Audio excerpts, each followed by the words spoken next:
Hello, I found myself in a studio with a camera, so I thought I'd take the opportunity. I'm here in Sydney, Australia, to just throw in my thoughts and my, 20 years of research now into this whole phenomenon that's unfolding as I speak, called the Occupy movement. Came out of Wall Street, of course. And it's a great thing. It's fantastic that people are waking up to the point where they're saying, I'm a slave, and I ain't having it anymore. That's the great Rubicon that needs crossing so we can do something about this. The reason I'm just going to put this information out, people make of it what they will, is there's another agenda going on here too. And if the genuine response to this grotesque enslavement of humanity in terms of finance and in terms of so many other things is going to be challenged effectively, then people need to get streetwise to what this other agenda is. And also the fundamentals of what we're dealing with. So I'm going to take it in stages. First of all, the fundamentals of what we're dealing with. If anything is going to happen that's going to change this tyranny of global banking and global finance, then first of all, the way that money is created, or what passes for money is created, has to fundamentally change. If this doesn't change, nothing's going to change because the power doesn't move. There's no change in the power dynamic of money creation, because people don't realize this in vast, vast numbers, that when you ask the question, how is money created, where does money come from, people have this kind of feeling, what, it's the government's in it? No. Overwhelmingly, massively overwhelmingly, it is not the government's. It is private banks, which, if you do the research, owned by the same people under different names, the same network under different names. Private banks are creating what we call money out of fresh, bloody air, and then charging us interest on it. And it works like this. If you go into a bank and you borrow $50,000, what does the bank do? Does it move precious metal anywhere? I mean, what does it do? What it does is it types into your account $50,000. And from that moment, you start paying interest on $50,000 that has never, does not, and will never exist. Fresh air, theoretical money called credit. This has been allowed to happen because, again, when you do the research, the same networks that control governments and therefore pass legislation to do with banking are the same networks that control the banks and the banking system.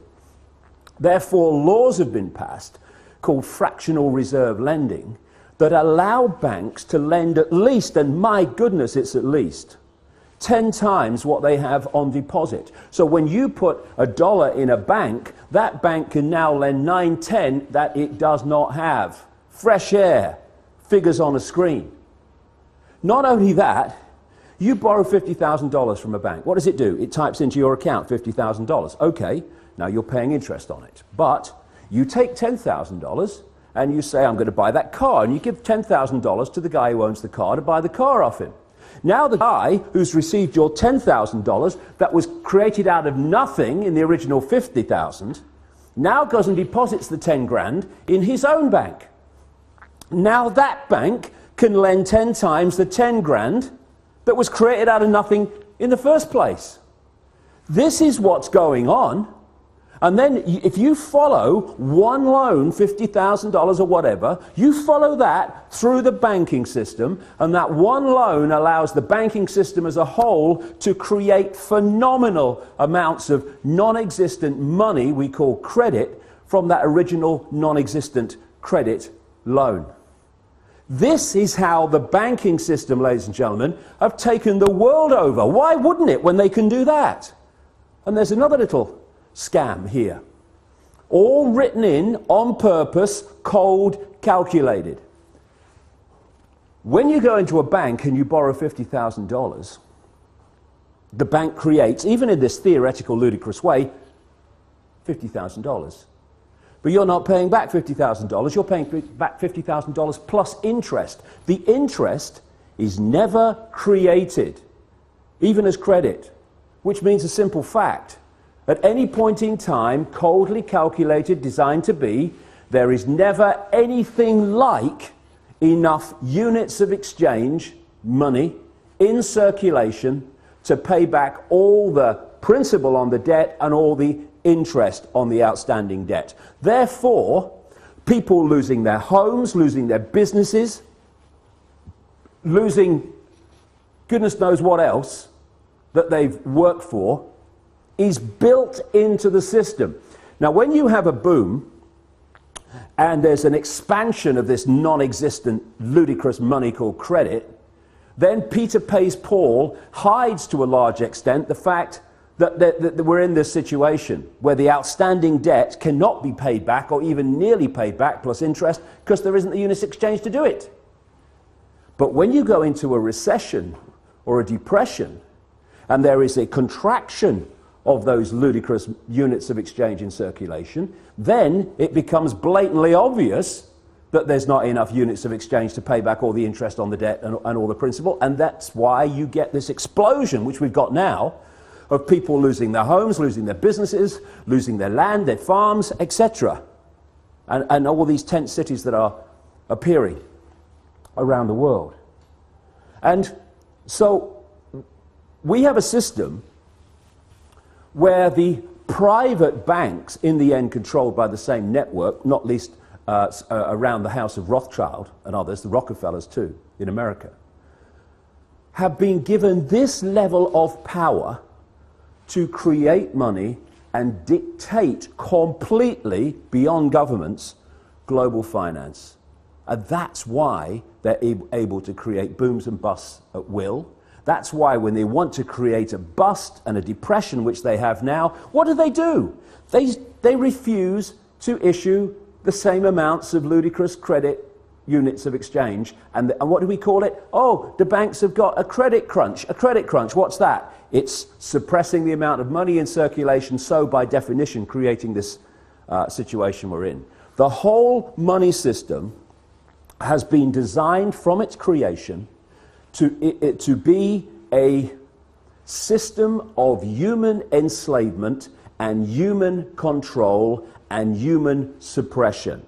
So first of all, any occupying protests around the world on the agenda has to be the end of private banks being able to create money out of fresh air on a computer screen and charge interest on it.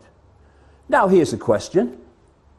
Why are governments, they're the government after all, don't they make the laws? I heard somewhere they did. Why are they not creating their own currency interest-free and circulating it interest-free? Therefore, it does the job it's supposed to do, which is to be a unit of exchange to overcome the limitations of barter. Why? I've said it already. Because the same networks that control the banks control the governments. And so the governments do not pass legislation saying, well, what are we borrowing fresh air money from the banks for, plus interest, and making the people have to pay in taxation all that stuff back?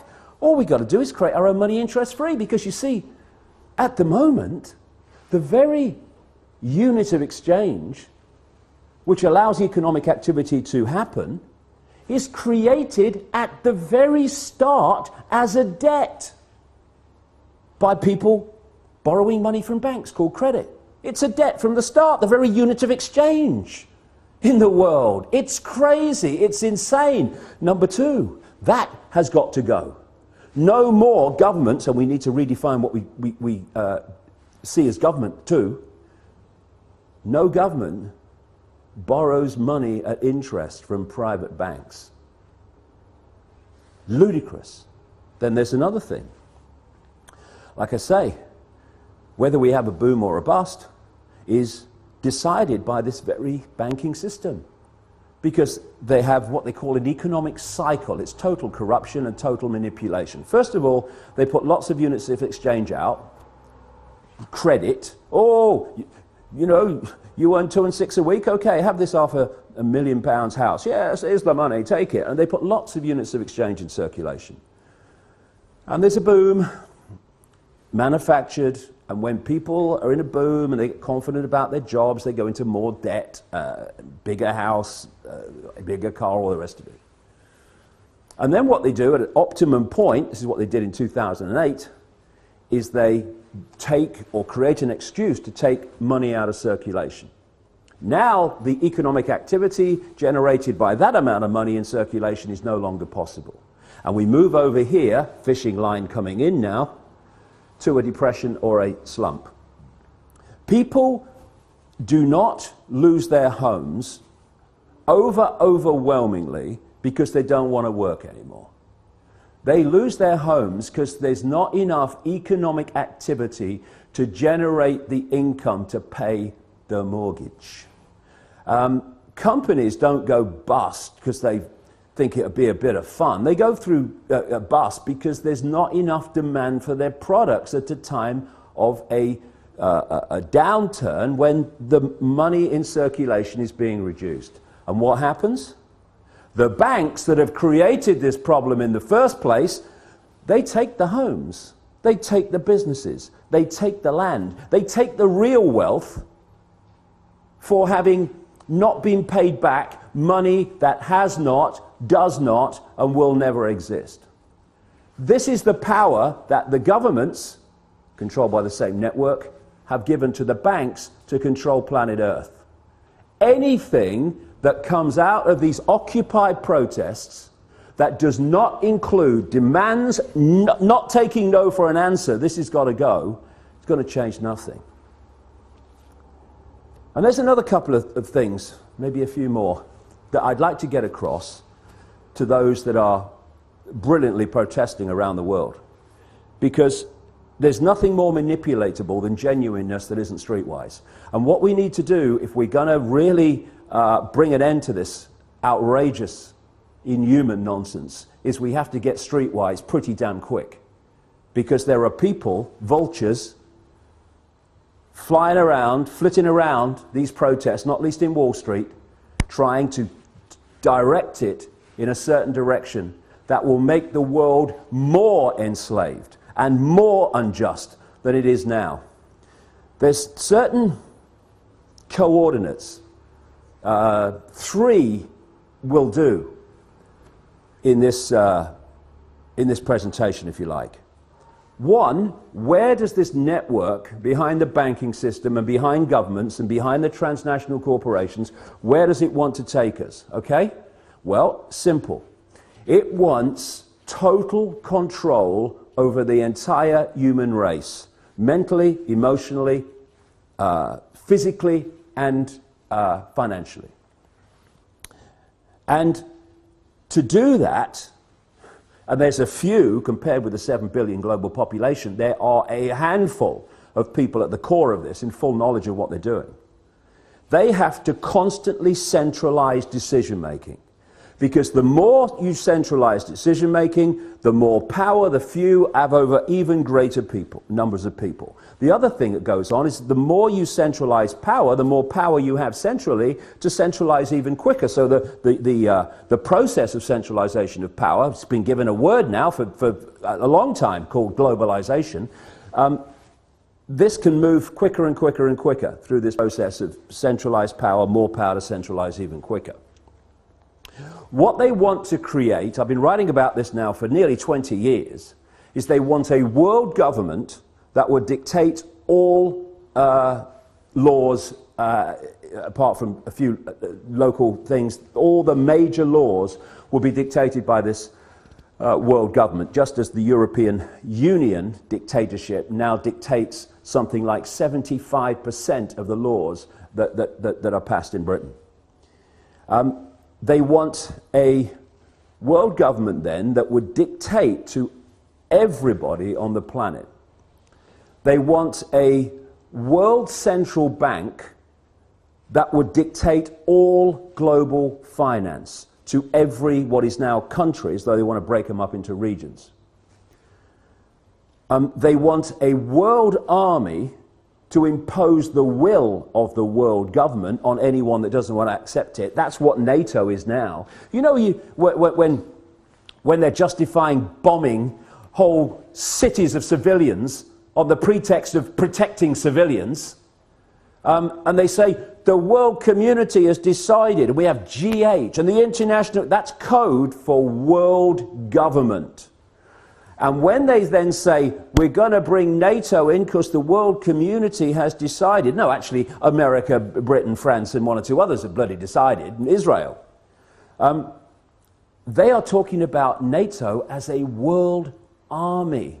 The idea of this structure, where they want to take us, is to have a world government that says, these people, or this group, or this, what is now a country, is not accepting our diktats, send the boys in.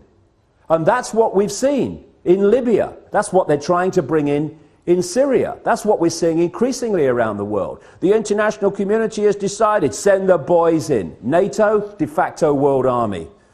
International community, G8, de facto world government. We're seeing it being moved into place. They want a world single electronic currency that would replace all other currencies. No more cash. So now you go into a shop or something, you hand over electronic money, a credit card. The computer says, no, won't accept your card.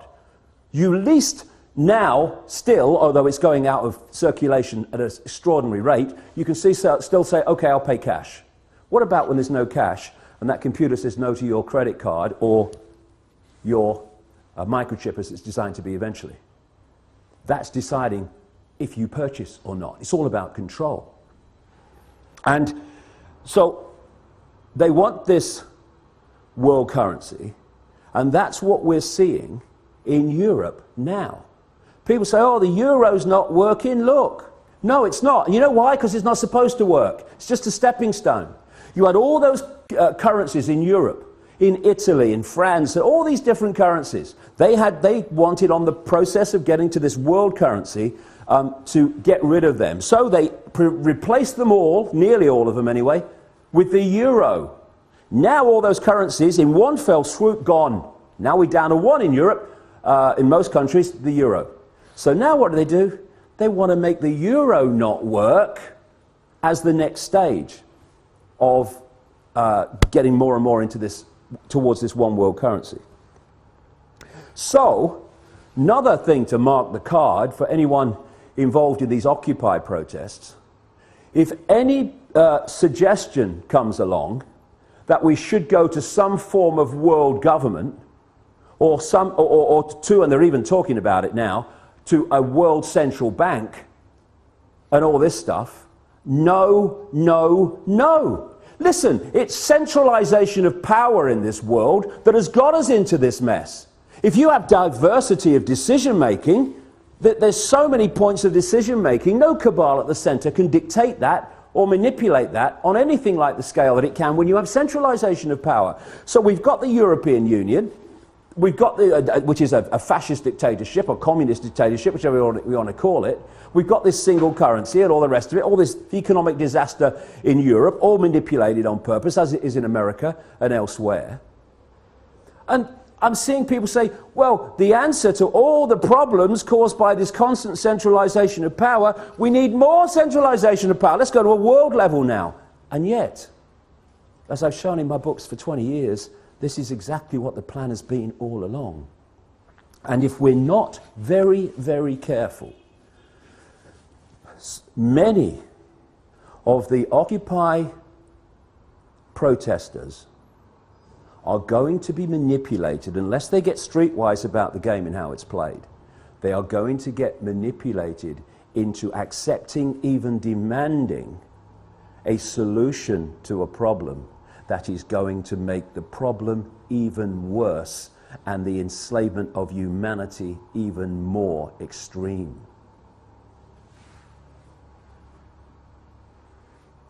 When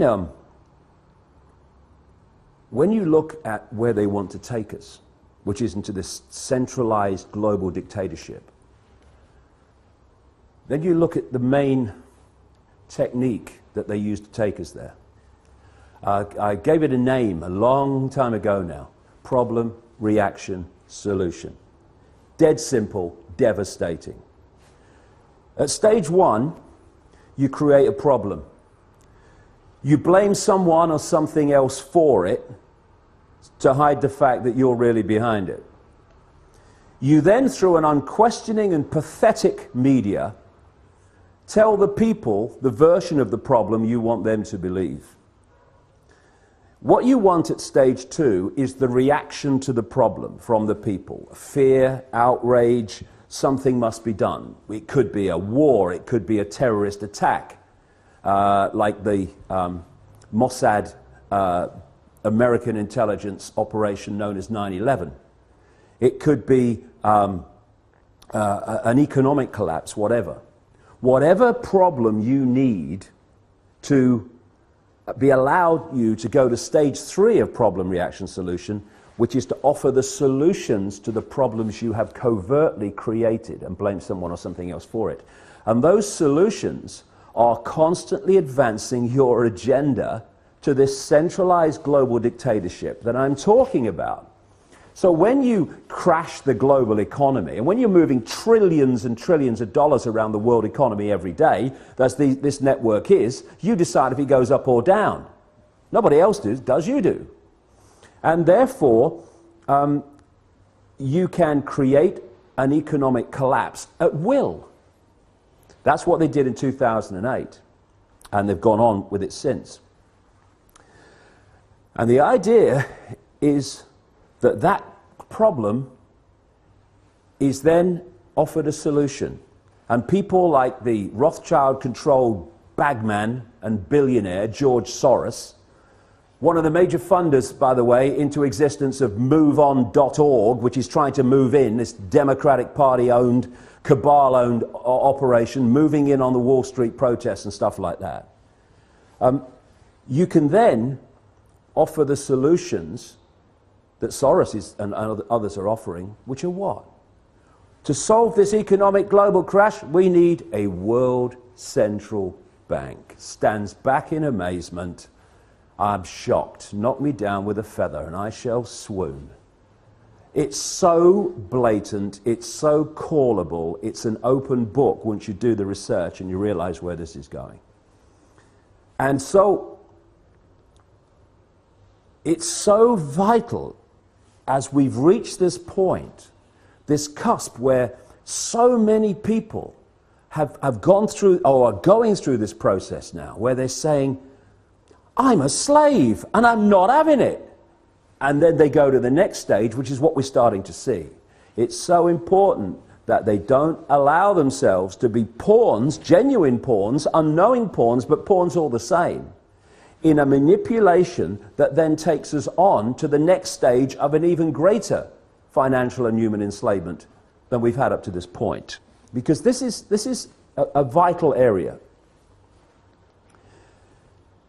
It's vital not to get focused and obsessed with corporations and banks and all that stuff.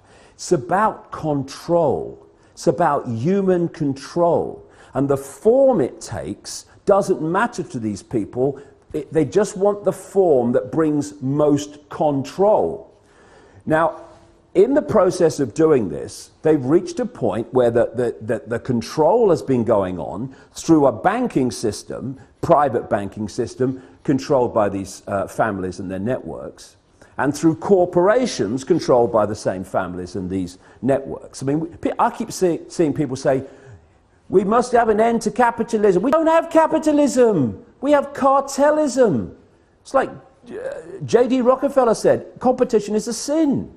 We have an oil cartel, a pharmaceutical cartel, a biotech cartel, on and on it goes. And these are the cartels of these families. This is how they control and dictate at this point. But they want to go to the ultimate level of human control, where they don't have corporations so we know them anymore. And so if we can get caught in, get rid of the corporations, I'm all for that. But the question is, to be replaced by what? And this is the structure they want. They want the world government, the world central bank, the world currency, the world army to implement the will of the world government, and then they want the world government ministries. Read 1984. George Orwell, real name Eric Blair, wasn't coming from his imagination. He had access to the projected agenda through the Fabian Society. Exactly the same Fabian Society that Aldous Huxley was a member of, and thus had the inside knowledge to write a prophetic novel called Brave New World. They were coming from knowledge of what the projection was. Huxley, it seems, supporting it, and Orwell not supporting it, trying to expose it. But it's still the same source of where it came from. This has been going on for so long. What they want is the world government and then the World Ministry of Oil, which would take over all the oil corporations, all the oil infrastructure, all the oil finance, everything. They want a World Ministry of Health that would take over all the pharmaceuticals and encompass what is now the World Health Organization, a Rockefeller Rothschild creation, by the way. They want a World Ministry of Trade that would encompass the World Trade Organization and dictate global trade from a central point. A World Ministry of this, a World Ministry of Biotech, and all the rest of it. And so they want to absorb the corporations as they are now into these ministries for the ultimate global dictatorship. And the same people behind the banking system now and the corporations now will be controlling the world government and the ministries. But the same thing, but it will go on to a much higher level and a much more coordinated level of human control. So, they will want people, protesters against the outrageous injustices and grotesque actions and behavior of the corporations, to call for the end of the corporations, call for the end of the banks. Yes, fine. But we have to dictate what replaces them. Diversity from the center. Control that people have of their own lives in their own communities, not what they want. And what I have to say, speaking now, I'm seeing happening around the world in these protests, having the cabal you were protesting against dictating what this stuff is replaced by. If we go there, more and more centralization of power, we'll live in a global fascist state within 10 years. Our children and grandchildren will live a lifetime bloody nightmare. Or we can go this way and saying we want power from the center to people in their communities. So no central cabal can dictate the lives of everyone in a country or a state, never mind everybody on the bloody planet. And one final thing. You know, these organizations that move in, like moveon.org, I mean, I wish the bloody would, sooner the bloody better, that are Soros funded and Democrat Party controlled, and all these people. And then I mean, if people, you know, a lot of the people in the protests, if they hear this bit, they'll be going, boo, what are you doing? Because I've seen them do it to people. Global warming caused by humans is a bloody giant hoax. It's been created to justify dramatic changes in society and control in society to advance this very agenda I'm talking about. Because if you're playing problem, reaction, solution, and you want, therefore, to present global change, you've got to generate global problems to which you can offer global solutions. Climate change. Everyone's affected. We need global laws. What's international law, by the way? Oh, international law. International law is law that everyone on the planet is supposed to obey. This is the world government international law coming into place. Anyone does a modicum of basic scientific research, they will see that human-caused climate change, notice it's climate change since temperatures started falling. When they go up again in the sun cycle, it will be global warming again. But do a modicum of research and you find that the whole idea was a scam. Anything that Al Gore's involved is a scam by definition. He knows nothing else. And yet, we're having these organizations like, was it 350.org, and these others, oh yes, we must have climate change legislation. Yes, come on, build me prison a bit more. Give me some carbon tax. Let's have it. High five. Because that's the way we've got to solve the problem. The way we solve the problem, we take our freaking minds back and stop having them dictated by other people. You must believe this, you must believe that. And again, this might upset a few people. Do you know I don't care? When I see around some of these protests someone on a microphone speaking the words and then everyone repeats the sentence, then he says another sentence and everyone repeats the sentence, and we want freedom. People say to me, oh yeah, but that's giving everyone a voice. No, it's not. It's giving them the right to repeat what he's saying. It's not giving them a voice. It's turning them into groupthink, which is how we got into this mess. Individual think, unique think. That is what will get us out of it. Breaking out of these patterns of collective response and behaviour. So, I'm not interested in 350.org. Take your bloody nonsense about climate bloody change and go somewhere else. We're trying to bring about real change here, not selling another aspect of a global agenda. And move on .org and everyone like you, you go and do your bloody work somewhere else. Take your Soros money somewhere else. This is going to be a revolution that's going to make a difference. It's going to be a revolution of people, not organizations, not cooperating with their own enslavement, individually, and yes, together, collectively. This is a great opportunity to make a difference. But we need to get streetwise, and we need to get these parasites of the genuine energy of the people who've concluded, I'm a slave and I'm not having it, out of this whole deal. Because if we don't, they'll take it over and they'll do what every other one has done when it seems like some change is taking place. Look at Obama. Change, I stand for change. No, you don't. You stand for business as usual and then some, as we've seen. It's just a word. Real change happens in changing real lives, not in spouting the fricking syllables change or change. One syllable, two syllable, one syllable. It doesn't bloody matter, does it? Because when Obama says it, it could be 50 bloody syllables. Nothing's going to change for the better, because he ain't there to do that. So we have to do it. Come on, let's go.